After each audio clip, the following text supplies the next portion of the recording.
right. Here we go.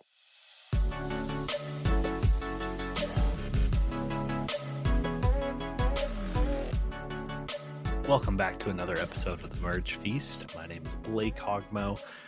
Joined with me is Logan Hogmo and Brandon Johnson. Welcome back, guys.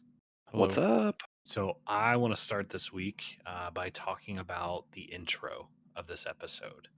And I just have a feeling that, Brandon, you have some opinions on the intro to this episode with Jeff talking. I actually loved it. Were you expecting me to hate it? No. I thought you would have a strong opinion one way or the other. Okay. All right. So I I didn't gotcha. expect you to be indifferent. I honestly expected you to love it because I loved it, and perfect setup for this week. Yeah, I love I like when Jeff kind of breaks the fourth wall and talks to the audience, and I think it really set like how what's at stake for the episode, and he did a good job of breaking down who's left. But yeah, I loved it. Yeah, I thought it was a really cool way to open the episode. I think with this being the final two episodes and just kind of going and setting that up and explaining who's left, how they've played the game, what they're about, where they're at, kind of just laying it out. I was a fan. Yeah, I mean, we've talked about it several weeks ago, but kind of laid out everybody's like pros and cons to their game, and to hear Jeff talk about it, like validated my feelings on a lot of just kind of where I was at with everybody. But you start to see this week, people really play towards their strengths or really play towards their weaknesses, and it was cool to just get that all laid out, especially with it being a 2-hour episode. So kind of set the stage really well. It did. Honestly, for being a 2-hour episode, man, it flew by. They do a really good job of packing that in with everything that's going on and keeping me entertained. Absolutely. And really the first half, or I think it was a little more than half, but for the first tribal was way more exciting to me than the second tribal. It seemed like that was pretty inevitable. They kept us guessing a little bit there at the very end, but seemed more inevitable than at first. But I was curious your guys' thoughts on. Obviously, it didn't work out for Andy, but I was curious your guys' thoughts on his damage control when they came back to camp. With what, like speaking to like To what do you? Teeny. Mm-hmm. Yeah, and how he was like, yeah, it was kind of an accident, and I don't know, he just like played it off like, oh, it just happened. It almost seemed like the three of them were kind of on the same page because they just ran along with it. Yeah, it did kind of seem like they talked about like if it were to work, Operation Italy, like what are we going to tell them when we get back? And yeah, it seemed like they were all like, nothing really came together. It's just something that was last minute. But I actually thought that Andy, he was talking to Teeny, so I think she's easy to convince, but I didn't really, obviously I know what happened, but like I didn't really buy his explanation that he gave her. Like to me, I felt like if he would have said that to Rachel or anybody else, or he was like, I just kind of thought of it on the way to tribal, I probably would have been like, I don't think so. Yeah. But Teeny's clearly easy to confuse, maybe. Yeah, confused, and I think they understood that they needed Teeny to be on their side and like kind of pull her in and use her as another number there. I mean, they had the 3, but I think just solidifying that. But I didn't. I think, like you said, saying that to Teeny was the best person too, because the other two would have been like, I don't know about that. I don't know. And then, did it feel a little sloppy for them to be sitting so close to, or like where they were on the beach, and talking so loudly because Rachel got so much info and probably nothing that she didn't already know, but like seemed a little foolish on their part, like a little Yeah, overconfident. I thought that as I was watching, I was like, this almost seems like overconfidence, little cocky, and for them to just all go off at the same time and leave just two people behind.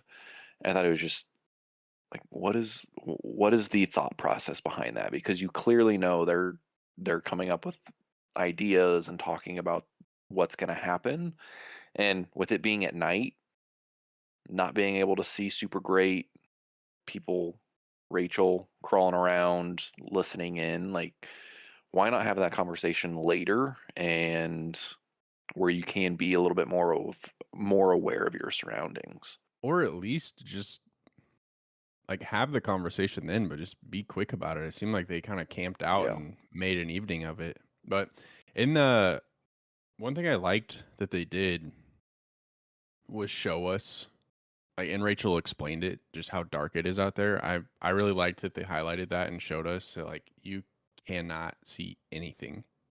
So, which made it honestly like all the more impressive that Rachel was able to navigate her way out there undetected, because I was just kind of waiting for her to like trip over something Yeah. and make a bunch of noise and what was that? But like you said, Blake, I don't think it was anything that she wasn't already somewhat aware of outside of them pulling Teeny in. I mean, I think she knew that she was on the chopping block if she didn't win, like, in the individual immunity or play her idol. Like, I think she was aware of those things, but she just solidified that with the information she got. Were you surprised that after finding out all that information that Rachel confided in Sue, like that she had the idol? Because I don't I was a little surprised because I feel like she had just got through saying that I've got this idol that nobody knows about and nobody's going to know anything about it. And then her explanation after she told Sue was, I need her on my side. She was already on your side. Like, you guys have been voting together for the last 3 votes. So I was confused why she felt like she needed to disclose that. And it worked out fine, but I was surprised.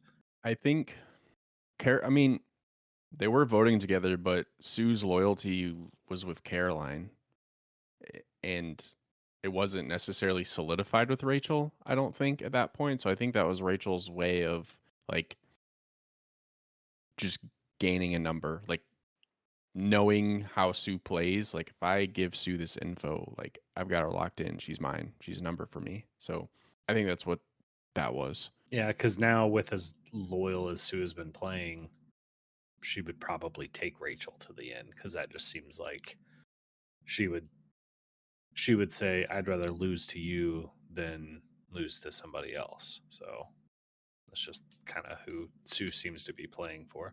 I was kind of surprised that Sue didn't turn around and say, "Hey, I've got an idol as well." There, but I mean, I don't think it would have made a difference either way. But I think the reason that she didn't was because she needed to have a wow moment in front of the jury. I think she needed everybody to be surprised when she played it, because I would like to think that I know she probably thinks she's playing a winning game. She's been hounding on this whole underdog thing that she thinks she's doing, but I think deep down she probably knows she doesn't have much, and I think she needed to have a shock factor, and it was to reveal the idol in front of everybody. This is like getting way into, like, I don't even know how to explain it, but kind of thinking way outside the box. But if you're Sue and you know that, hey, I need a wow moment in front of the jury, so I'm going to play my idol, even though I know nobody's voting for me, would it like benefit her at all to like try and concoct the votes to go on to her so that she could save herself, knowing that she could? and then she kind of have more influence on who she wants to go home and have more of that wow factor. I don't know that she was smart enough to do that, but I don't know how she would do it because I don't think anybody. I think everybody has her as a uh someone to take to the final three with. So I don't even know how she would have done that. if she had told, well, I guess it'd be a long shot, but if she told Rachel, said, "Hey, I have this idol. I want Oh, I want okay. you guys to act like you're flipping and have them vote for me because I'll play my idol, and that'll negate their votes, and we can vote out whoever we want," and kind of spin it that way to Rachel and just say, whatever, Teeny's the goat. We can take her all the way. So let's vote out Sue. Yep.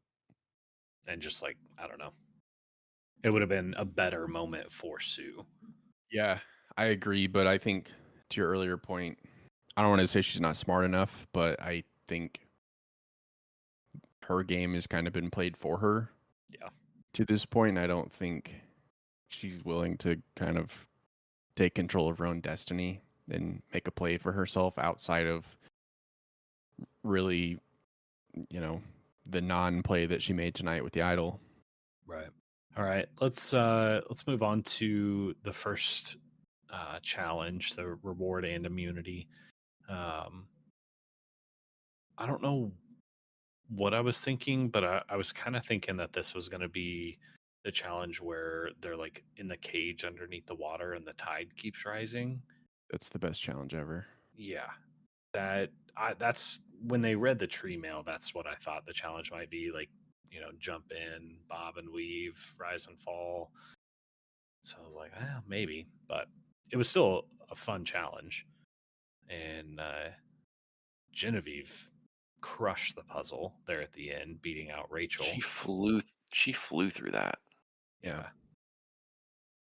The whole dynamics this entire season and the storylines that they've built in between characters, and I know I'm jumping a little bit ahead, but between Rachel and Genevieve this week was so much fun to see.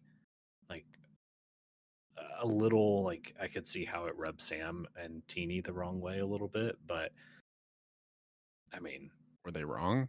no, not at all. And now, like, with only Rachel left, I'm going to be really disappointed if Rachel doesn't win. I'll be shocked if Rachel doesn't win. But no, I agree. I loved that they were building up this heavyweight fight, which was the second tribal council. And, it was clear that only one can win. And both immunity challenges, it came down to the wire. So, like, it just lived up to the bill, I think. Were you voting for or rooting for Rachel or Genevieve? I was rooting for Genevieve. I really like her game because her game, I think, is more out in the open, at least from a viewer standpoint, Mm-hmm. where I think Rachel's played a great game, but I don't like. There's some stuff that I still like. I need to hear from her when she's talking to the jury. Like I feel like I pretty much know what Genevieve's done, but there's still Rachel has a great resume, but like I said, I need to hear a little bit more from her. Yeah. Even though she's right now like completely worthy of being the winner.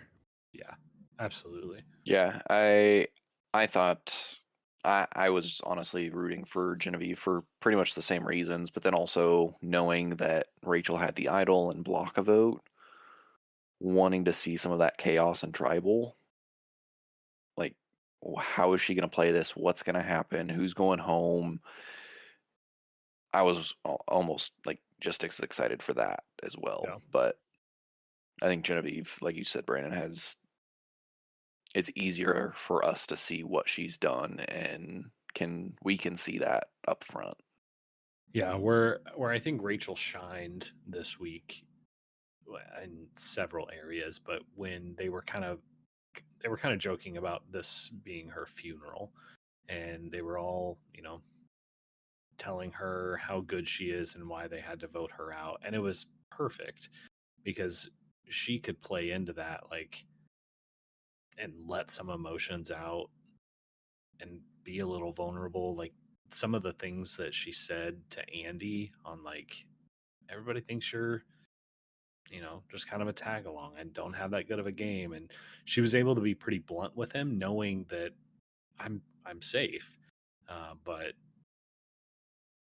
and then when Andy shared everything he felt, he kind of sealed his own fate there. It was, I don't know, kind of a fun little dynamic of like, hey, I have all the control here, so I'm going to let people say whatever they want, and I'm going to respond however I want and just be raw and vulnerable. I don't know. It was something that we don't see that often, where one person knows what's going to happen and doesn't let it slip. Yeah, I think I knew whenever Andy was talking to Rachel at the hammock, I knew he was done. Yeah. I kind of like sunk a little bit because I was rooting for him, because I'm like, I feel like if he can get there and explain his game, he can do it. But he was just, I mean, nobody knew Rachel had the idol, but I think, looking back on it, the fact that they didn't even consider that Rachel might have something up her sleeve, like, probably, a little bit overconfident, and ended up being a negative for them, especially Andy, obviously. But could they have done anything about it? If they could have, I mean, they could have approached the whole day differently, and not just talking to her as if it's like a guarantee that she's leaving. That's true. That's true. And I mean, I think they could have even split the votes or put a few votes on her to get her to play her idol. Yeah, she wouldn't have gone home then, but she would have been vulnerable in the final 5 if she didn't win immunity. I mean, I think, I don't know. It would have at least had a much better shot at something going differently.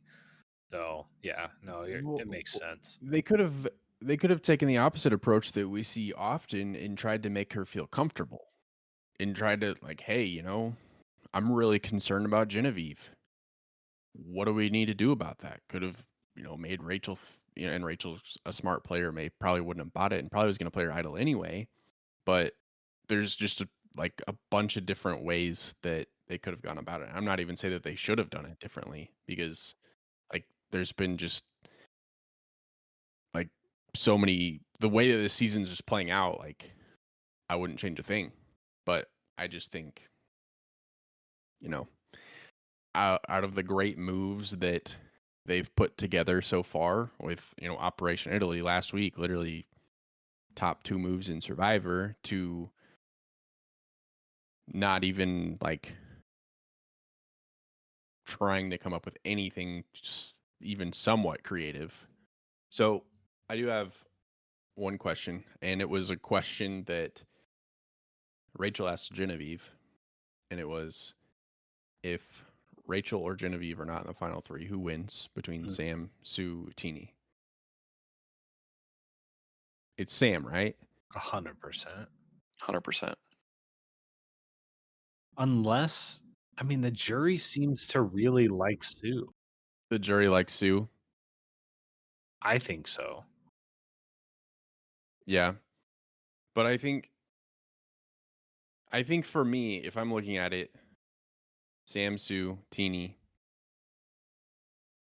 like Sue, sweet older lady of the season. But we've seen like Julie, Maria, player I can't, from a couple seasons ago that I don't remember, actually have games where I think Sue's really going to try to play her underdog game, and she's not really, in my opinion, had to overcome much adversity in the game. Yeah, I think she's going to play to her her social side, like the loyalty piece, and then the underdog. And then she's also going to tell people, hey, I'm not 45, I'm 59. And they're gonna be like, "We know." Yeah.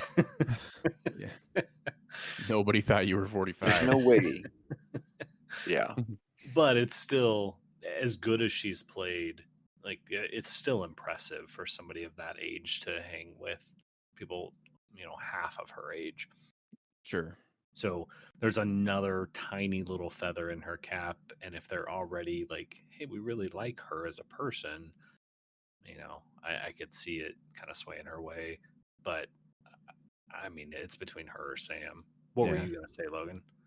I was just gonna say, I mean, Teeny's been on the wrong side of the votes the entire season. She hasn't understood what's going on. I mean, even tonight she was on the wrong side of the vote. She voted for Sam, jumping ahead here, but Even she voted for Sam when everybody else voted Genevieve. Like, what are you doing? when Her she's and the Rachel. one that was like, she had this whole monologue about voting Genevieve. Yeah. What? Yeah.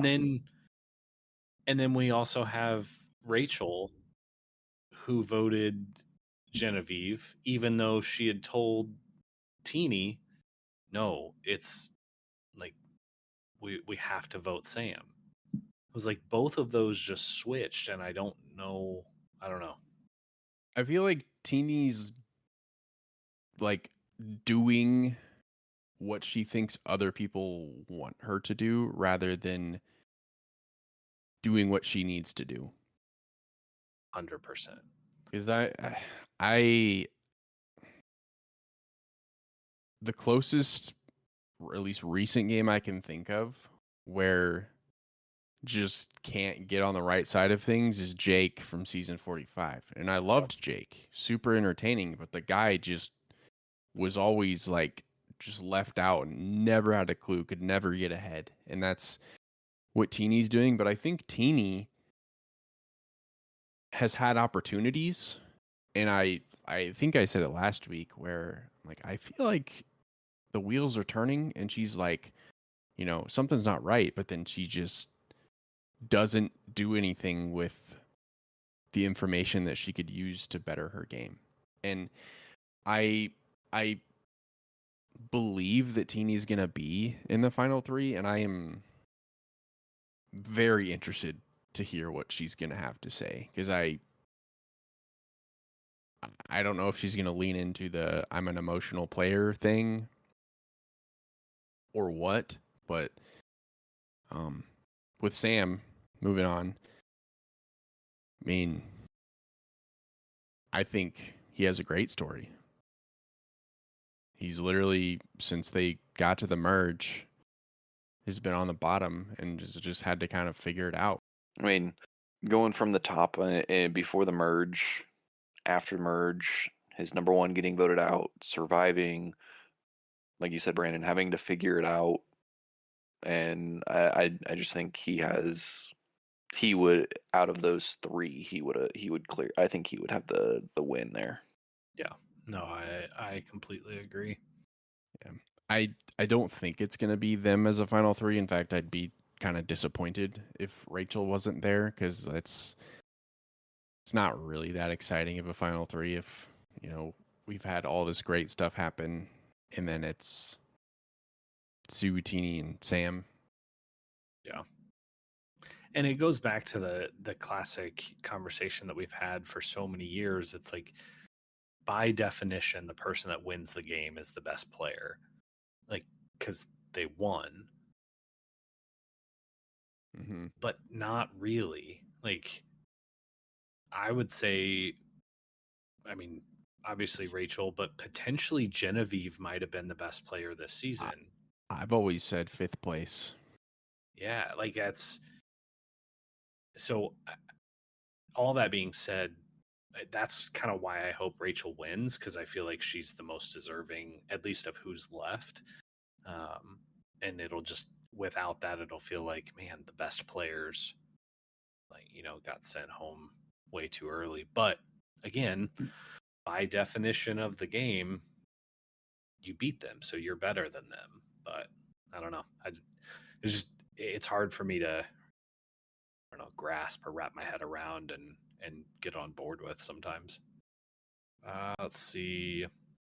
So, were you we weren't surprised that Rachel played her idol at 6, were we?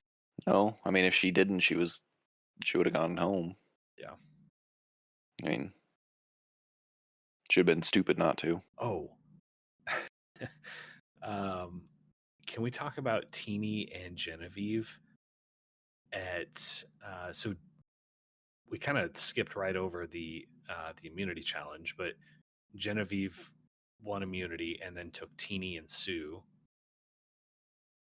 And then Teeny got drunk and spilled the beans that Genevieve has an idol that was fake. So she was all like, "Oh my gosh, I can't believe I spilled the beans. I just started working with them." And Genevieve was like, "Heck yeah, keep talking about it. This is awesome." Yeah. That may have been my favorite moment of this episode. Yeah, no, I love that as well, and I was glad that Genevieve was like, "Dude, yeah, just keep telling everybody." Because as soon as she said it, I was like, "It's not really a bad thing that she said that. You want people to think that your fake idol's real, so go Teeny." And then I think it was Sam said it at Tribal Council. If you want information to spread, you just tell Teeny. So, prime example right there. And she even admitted, yeah, and that's how I am in real life, and my friends would know that too. So Yeah. she wasn't surprised by that, but Well, it was funny. I almost took that when she responded to that she was a little bit offended by him saying that. But then she turned around and said something to Genevieve, and Genevieve kind of seemed a little offended, and she like called Genevieve out for it. Like, "Hey, no, that's because I respect you. Like, don't get all offended." And I was like, "Wait, you kind of just did the same thing." But I don't know. Teeny is like, we've said this a couple times, but it just seems like she's a day late and a dollar short. What'd you think of Caroline being so happy and saying "F yeah" to Andy getting voted out? Were you surprised? I think that was more her like supporting Rachel and making a big play than Okay. celebrating Andy getting out. Because that doesn't celebrating Andy getting out doesn't really seem like in character for Caroline. That's why I was a little surprised when I saw that, because I was like, "Oh, either you're bitter at the blind side, or maybe I'm just reading it wrong." But and I mean, I think there's probably a little bit of both there. I think if he was the one that orchestrated the move to get you out, and he's the reason you went home, I think it'd be hard not to be a little happy that he went home. Like, hey, that's what you get. But I think, like Brandon said, majority of that was way to go, Rachel. Like, that was a great move. Yeah. And honestly, I know it's more of a hypothetical. Well, maybe not, but Andy just didn't have the jury at all. I And really worried with him with his flip flopping, and if what what the jury thought and how they would respond to that. I think he could have sold it. I think he definitely had the opportunity. It wasn't, a done deal that he couldn't get there, but it was going to be an uphill battle for sure. I almost just wonder if like he isn't likable, if that's really like deep down what the issue is with him, because in a way not as like obvious, but hasn't Sam kind of done the same thing? He's kind of been all over the place too. Yeah, but I don't Hasn't think as necessarily flipped a bunch, but yeah, I just don't think in the same way as Andy, and I could see the, like you said, I don't know if I would say unlikable. I wonder how like relatable he is. He almost seems just awkward. yeah, Yeah, and I'm with you. I feel like Sam has done that a little bit, but almost out of necessity because he's been at the bottom, and he's done that to survive. it's a great point. And Andy hasn't been on the bottom. He's kind of been floating in the middle the entire time and just flip flopping every week. So he's like, okay, now I'm, top 6. Okay, now I'm top 5. Okay, now I'm, and just flipping back and forth to always be with the majority, when Sam has only done that to say, like, I have to save myself. So I think that's a pretty distinct difference. Yeah. I'm glad you said that about the majority, because whenever he was weighing his decision about voting with Rachel, he said something about like, oh, I could go with Sue and Rachel and be the majority 3. Like, or you could stick with the people you have and also be the majority 3. So I think chaos is just part of his game. Yeah. I mean, we've seen that the entire season. There's multiple times I feel like he mentioned, I want to bring some chaos. I want to start some chaos. Like, I think that was some of his plan coming into the season if it didn't work out in his favor, like causing chaos. And I almost wondered too if the jury would have, as he was explaining some of his moves, if they would have thought like, "Ooh, you thought you were in control of that, but you really weren't. That was all happening regardless, and you're taking credit for some of it." And I forget who it was. I think it was last season. There was somebody like that where they're like, "Oh, I made this big move. I'm gonna take credit for this," and then all the while everybody else was like, no, this was happening with or without you, but we'll let you think it's your idea. And I wonder if they were going to kind of take that same approach with Andy, even though we as the viewers knew, okay, he was in control of this or a lot of this the entire time. So I think I'd be curious to hear when people watch it back if they're like, dang, Andy was better than we thought. I hope that's their thought. Yeah. He's He was definitely definitely come somebody, a yeah, long way. definitely somebody I did not expect to play it as well as he did. Who out of this entire season, because we know that at some point, probably for season 50, there's going to be some returning players. So if you had to pick, let's start with 3, knowing that we might only get 2, but probably only 1 from this season. Who would your top 3 players be that you would want to come back and see play again? Genevieve, Rachel, and Saul. I think for me, Genevieve, Kyle, and honestly, like, I think there's a good chance that Andy gets the call as well. What about you, Blake? And I'm between like 5 because Rome, right? Hey, just to cause chaos. honestly, I think he probably burned any chance he had with how he's been post game, but I thought there might have been a chance. Yeah, I agree. No, so kind of between Saul, Kyle, Caroline, Andy, Genevieve, Rachel. Like, Hold up, you said 3. Yeah, you just named the whole cast, no, man. I know. I'm just like, there's so many. So narrowing it down to 3. So pick 3. I am. I'm talking out loud. What's wrong with you? How else are you gonna talk? Fine, I'll sit here in silence while I think about it. That's good. No, so between the 5, it's hard to narrow it down to 3. But if I had to, since I'm the one that asked the question, I would say Genevieve, Andy, and Caroline. I like those 3. I don't think we got to see the best version of Caroline. I think the best part of her game was still yet to come. Final 6, final 5. I think we would have really seen her game kind of, take hold and could have potentially run away with it. But yeah, I don't know. There's so many good players. There's a lot of players I wouldn't want to see return, but man, I'd be happy with any of those. Yeah, I think Caroline, because I think we all agree we thought she was a good player.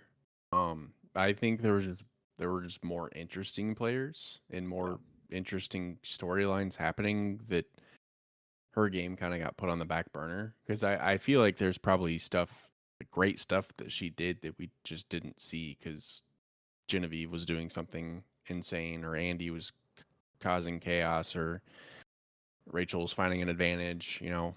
and needed to highlight that instead.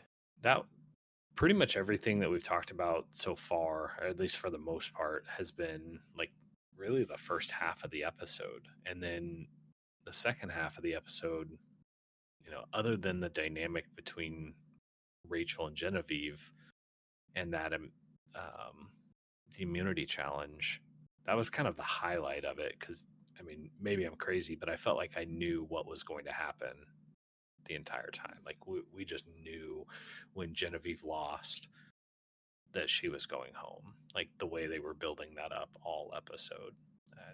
I mean, I think the only caveat there was the idol, the fake idol, and I think Sam was really, really smart in bringing up and telling people that it was fake. Now, if they believed him or not, obviously, I think that makes or breaks that. And because at that point, if nobody's going to vote for Genevieve, then everybody's going to vote for Sam, and Sam doesn't want the votes on him.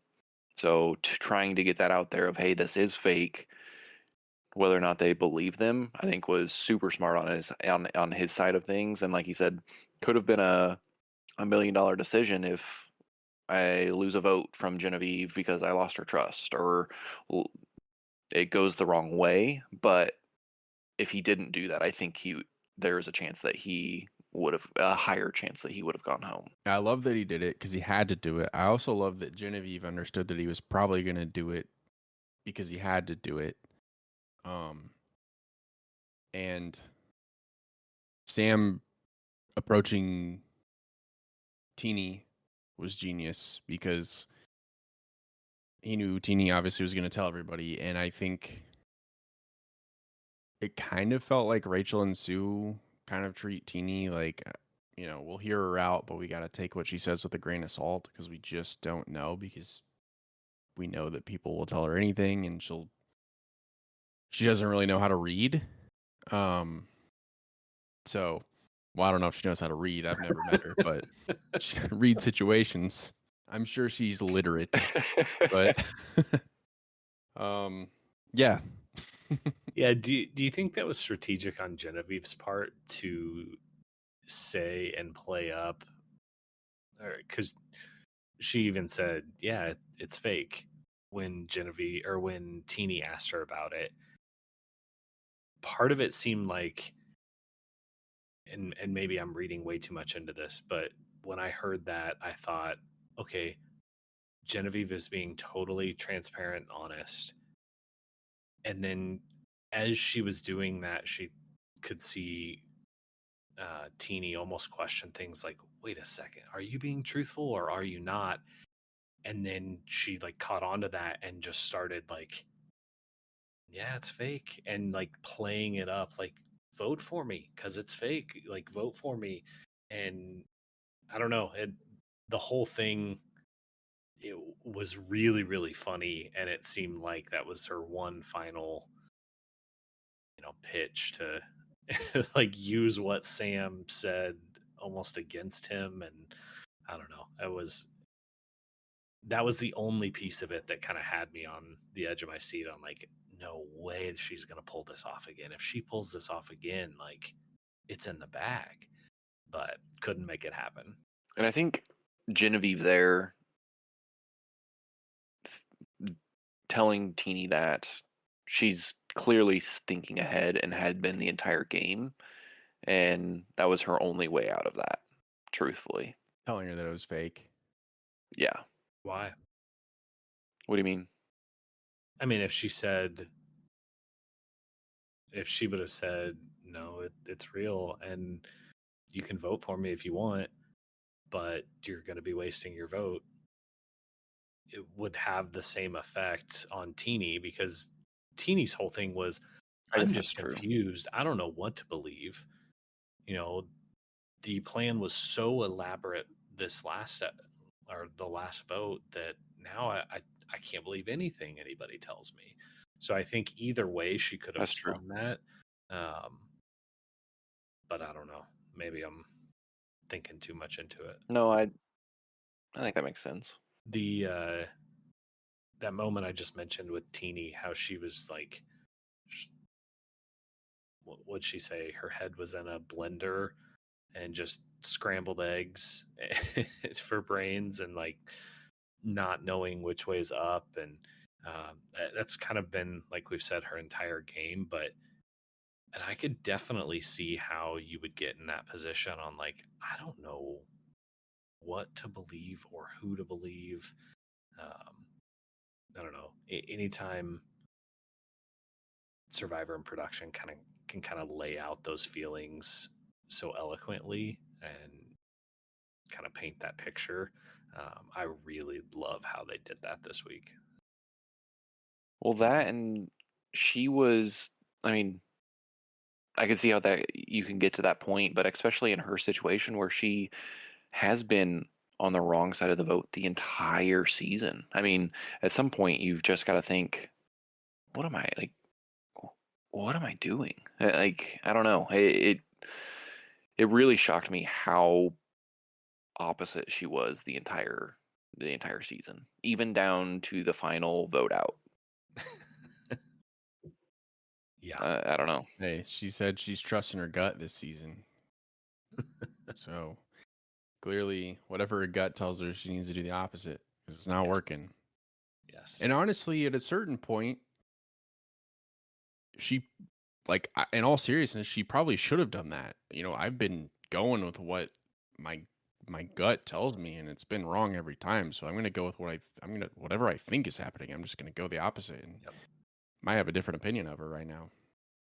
But I think true. you were spot on earlier with saying she seems to be doing and voting, and like everything, every part of her game seems to be for somebody else, not for what she wants.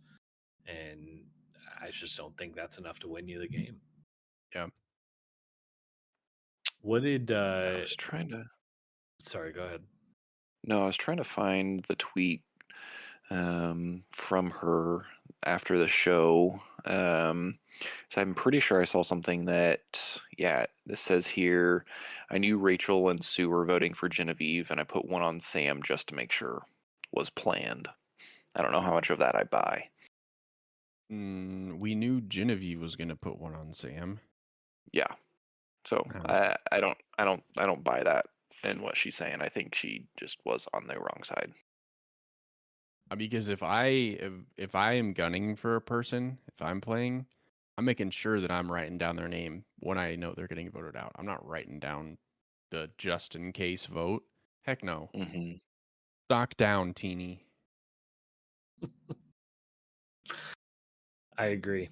What did you think the other little special moment, and kind of eloquent way that somebody had worded something this episode was Rachel, back when they were kind of at her funeral before she played her idol.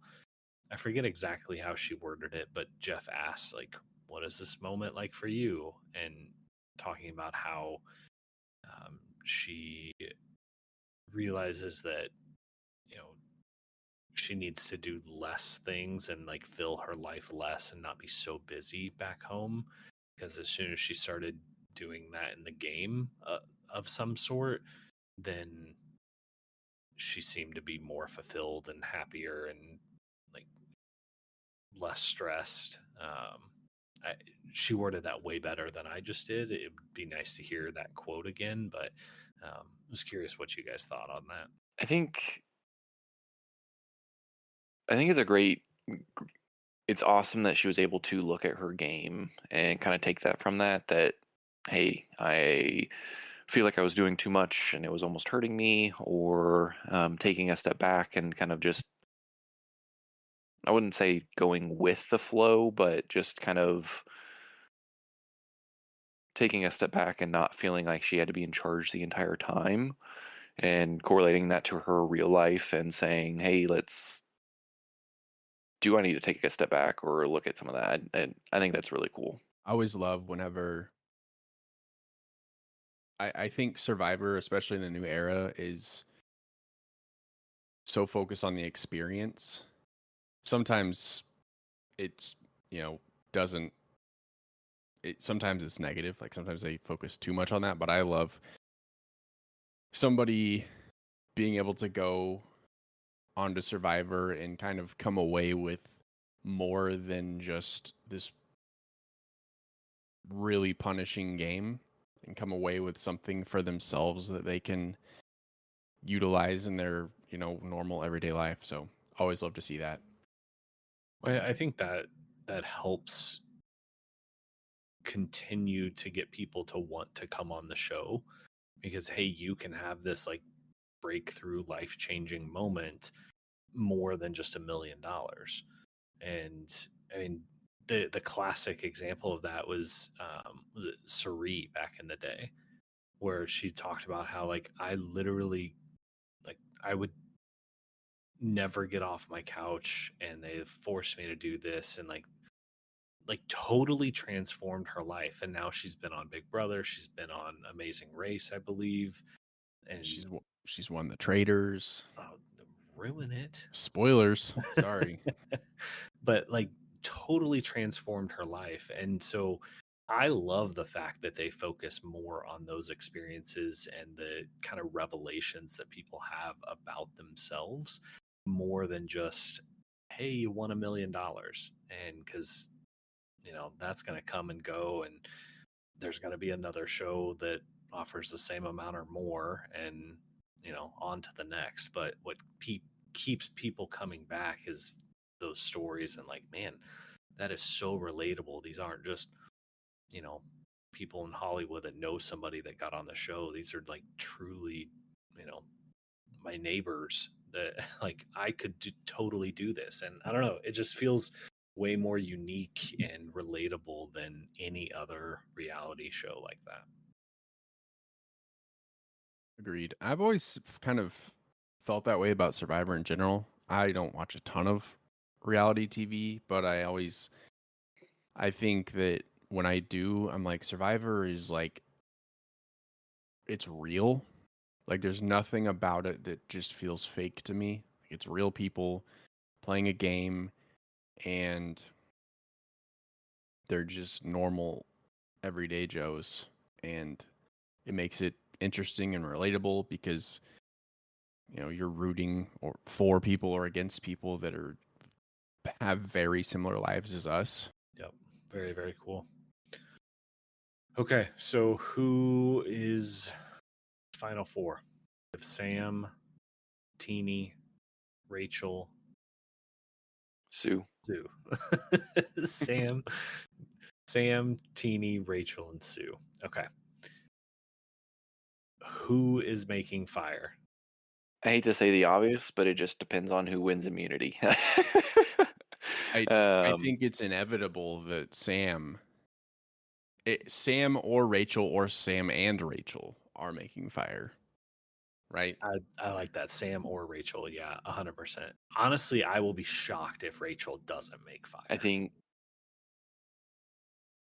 she's gonna win immunity. Honestly, I do Valid. too. I mean, I don't think anybody else outside of, Kyle and then Genevieve winning the last one.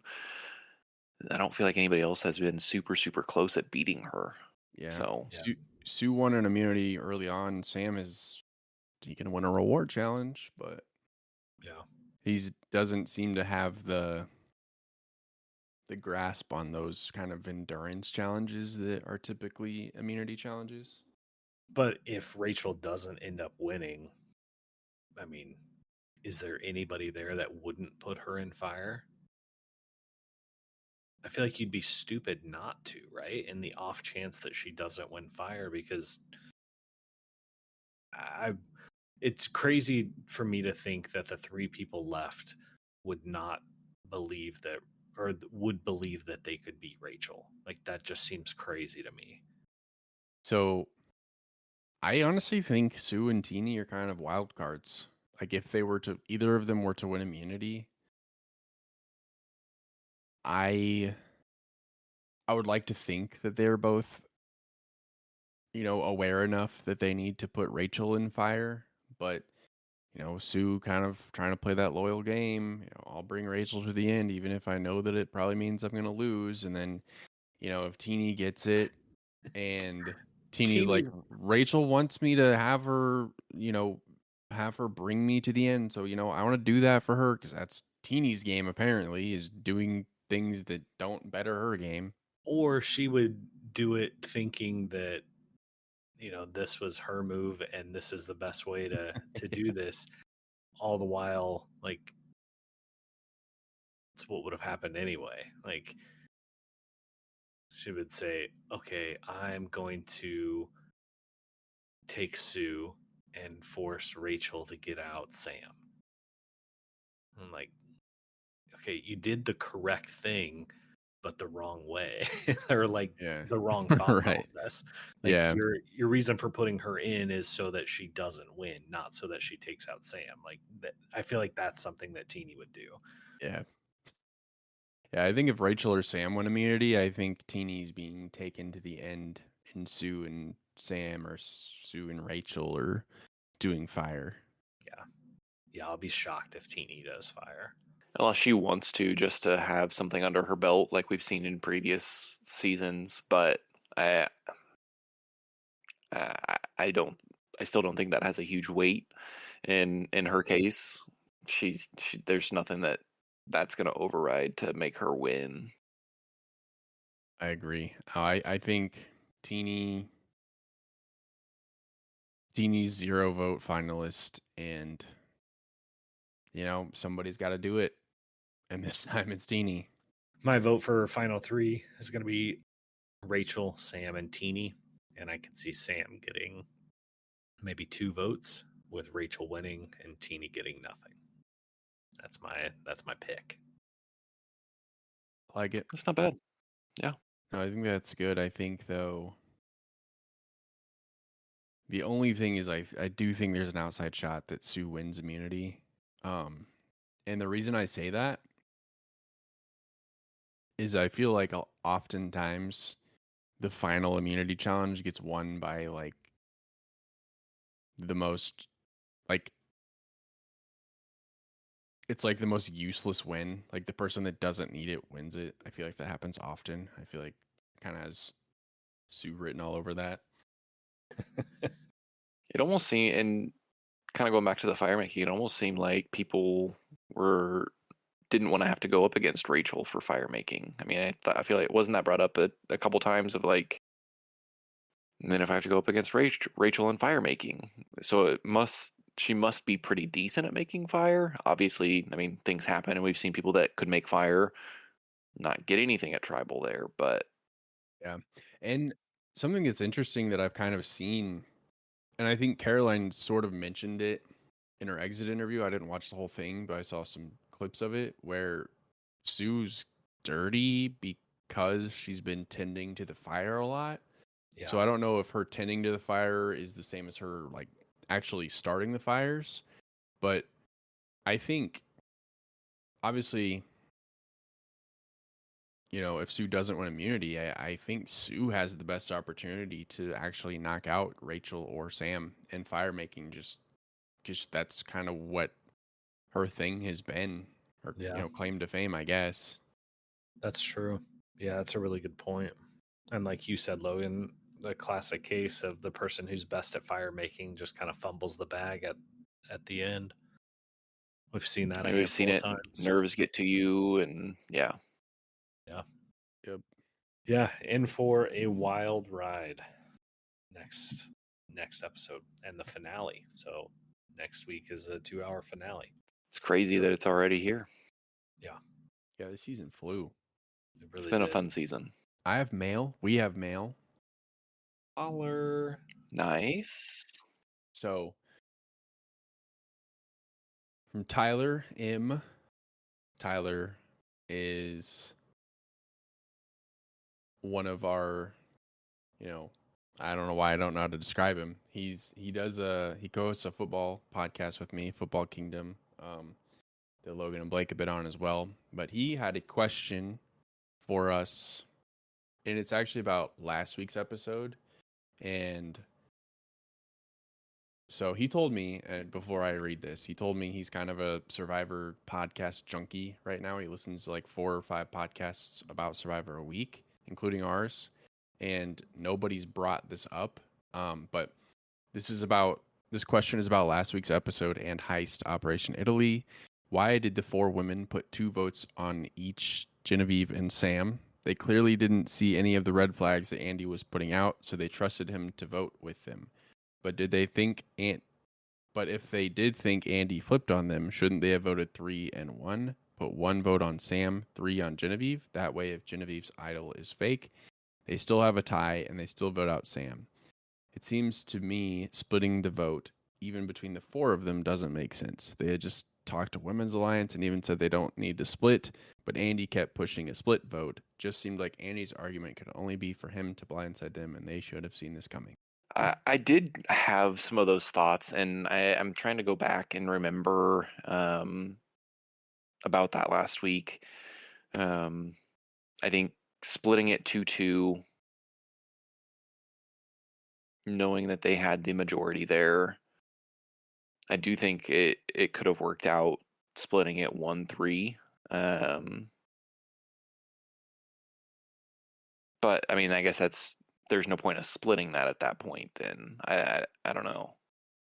Because if there was a tie, then there would be a revote, and you could only vote for one of those 2 people, and so then they would still have the majority and be able to vote him out.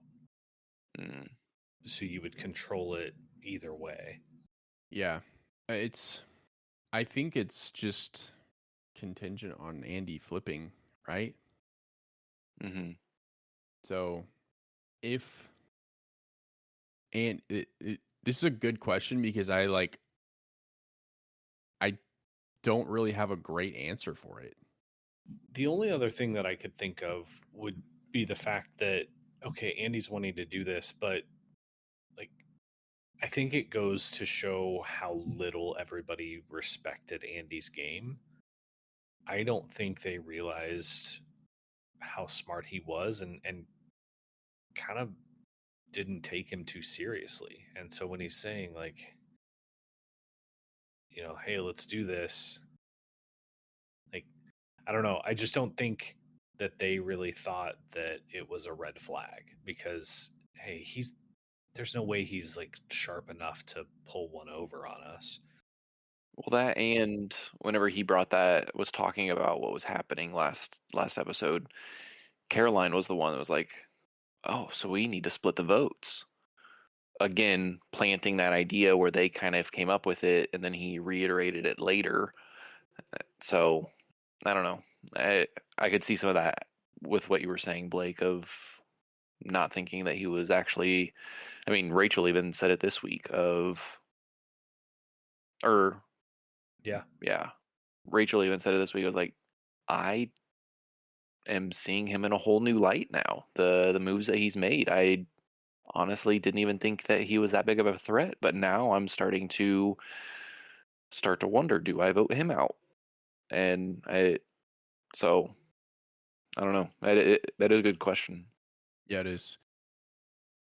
Yeah, if you want your question read on the episode, email us at themergefeastpodcast@gmail.com, and we'll read and ask your question or give your thought and opinion during our episode.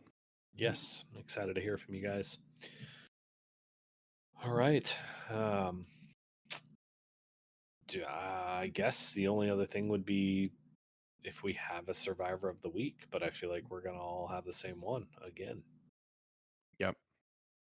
Easy. Logan, who is it? Teeny. I'm just kidding. Rachel. Yeah. No, 100% Rachel. Gotcha. No, definitely Rachel. Yeah, definitely agree. You agree, Brandon? Yes. Sorry. Okay. All right. I thought you said so, but I didn't hear it. So, well, perfect. That is all that I have, unless you guys have anything else. That is it. Perfect. All right. Well, make sure you tune in next week for the finale, and we will also be talking about what the show is going to look like in between seasons, because we do have a new season coming up. I believe this spring. So be looking forward to that. And we will have some filler episodes, but we'll talk a little bit more about that next week. But yeah, I think that is all I've got. So go ahead and Brandon, say goodbye, Logan. Goodbye, Logan.